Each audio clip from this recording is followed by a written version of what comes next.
I now want to update you on the path forward having to do with the China virus. Before I do that, I want to give you some numbers, which are rather spectacular, that just came out.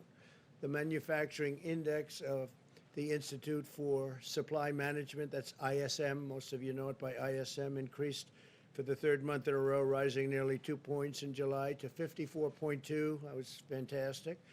Of new orders rose 5 points in July to 61.5, and its highest reading that would be since September of 2018. That's a big number. Since the April low, new orders are up over 34 points, which is the largest increase in the history of the ISM, dating back all the way to 1948. So 34 points, that's the largest since 1948. Similarly, the ISM's measure of production is up 35 points from its April low to a reading of 62.1, which is the largest three-month gain in over 70 years. That's some number.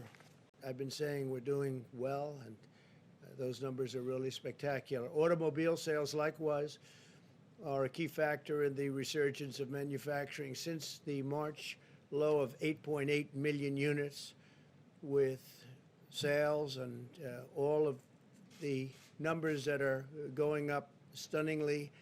It's 65% increase since then to 14.5 million units, which is a massive number. Great strength and great news is really for states like, in particular, Michigan and Ohio, South Carolina, Pennsylvania, very good, Florida, a little bit. These are great numbers, record-setting numbers.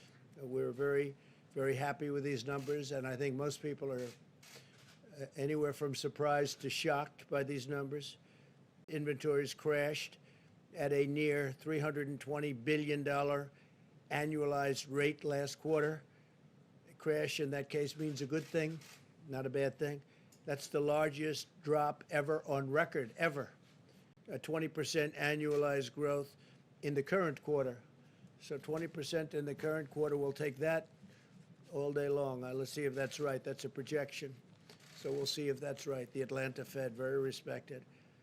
The virus, back to that, we are continuing to monitor ever since we've gotten to understand this horrible plague that's been unleashed in our country by China. Declining in 70% of the jurisdictions compared to 36% last Monday. That's a big, big number. It are at roughly half the level of the April peak. So the number of deaths or fatalities are at half the level.